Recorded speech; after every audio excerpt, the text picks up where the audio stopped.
All right, I've been stressing about this. I've been trying to make this video over and over again. I have looked at other people's videos that they've posted online. Very good. Mine is not going to be that great, but that's not how I learn. I can look at the book and read word for word, but we need to dumb it down. So I'm going to try to do it the best I can because I believe we're supposed to talk to people that have no experience with anything medical. So, me talking about the pulmonary artery, the right atrium, ventricle, tricuspid valves, all this is not going to make any sense to them, or the direction of blood flow. Yeah, I know it. I will help explain it. But I'm not that very well educated on. I've never posted a YouTube video in my life. Nor do I feel I'm missing out in life because I haven't either. So, I'm going to do the best I can. So, anatomy of the heart and circulatory system. Now, every time I pick up this piece of paper and I want to show you on here how this works, it's all backwards.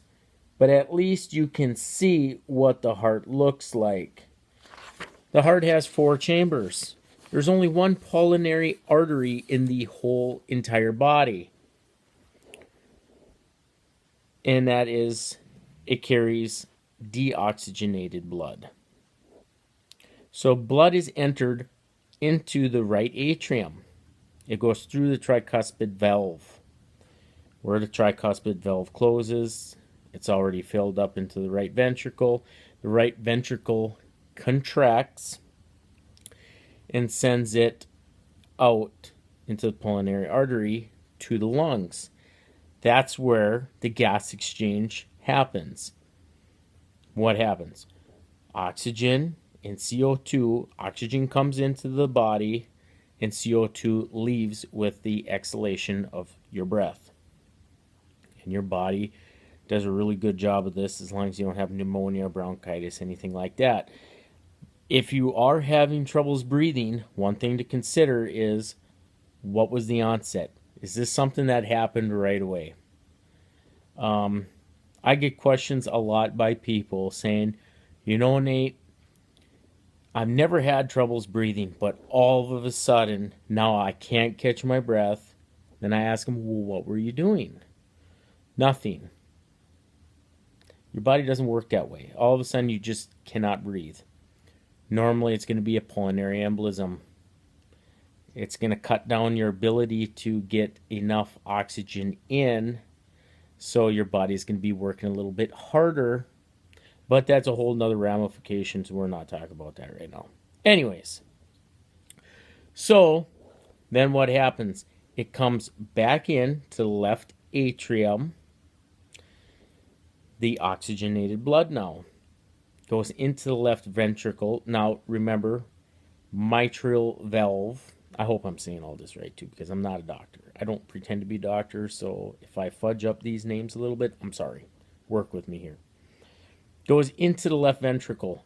The bottom, the ventricles, is going to be where it's the most muscular of the heart because that's where the most forceful contraction takes place. And that's what sends it out. Goes through your aortic valve, which a lot of people have troubles with their aortic valve. They usually have that one replaced if they're going to have any type of problems or troubles.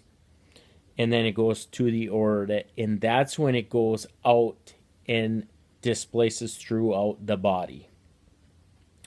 Goes down your aortic branch, goes around the heart, oxygenates everything, your whole body. Then comes back around through your veins, goes up to the pulmonary artery, and then starts all over again. Now, this is all taking place. Your heart rate, whatever your heart rate is, if it's at 70 beats a minute, That's how much your heart is pumping, 70 beats a minute. So it's going through and circulating throughout your body that much. What else is there to say about it? Um, now, the electrical activity, let's talk about how that. I already talked about how the blood goes through the heart and the body. I just explained that to you. How the nervous system controls the heart. Now, this is where it gets interesting. The heart is pre programmed to beat, it has a whole rhythm, which, see, now me explain this to somebody who doesn't know anything about medical stuff, they're going to look at me like, huh? So I'm really dumbing this down. The SA node is where the electrical activity starts. It's at the top of the heart. This, I'm going to flash a little piece of paper in front of you so it gives you an idea of what it looks like. Right here. Look at your SA node, and then it goes to your AV node. From your AV node, it goes down and goes to the left and the right bundle branches down to Purky fibers. I'm sorry, I know I'm fudging this. I'm sorry. But that's the electrical activity that goes ahead and tells the heart when to fire. Now, this is the important thing: is your brain doesn't necessarily control that because that's part of your automatic system. What your brain does control is if you've been working out, doing something strenuous, somebody comes up behind you and scares the shit out of you. That is going to be when your brain tells you, "Whew, I got scared," or "Hey, I'm a little low on oxygen. Leg de lucidum, lay down." And train of thought. Your brain is then going to tell you that you need to increase that heart rate or things that happen. That's pretty much how that goes. And the fourth question: what is meant by mechanical and electrical function of the heart? Mechanical, if there's no electrical function of the heart, the only mechanical is by doing CPR. So usually when somebody goes into cardiac arrest, whether it's afibrillation, AFib, or VFib, or VTAC, will determine what.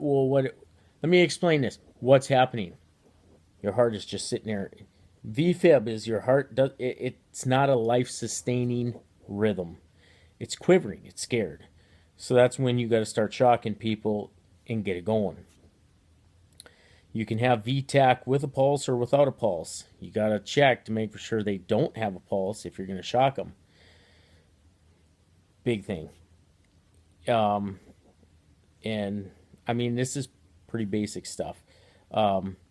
So I hope this helped you out. I didn't read out of the book, and I hope this is good for you. Hopefully I made it funny. Or you yeah. All right, whatever. Hope you all learned something. If not, read a book.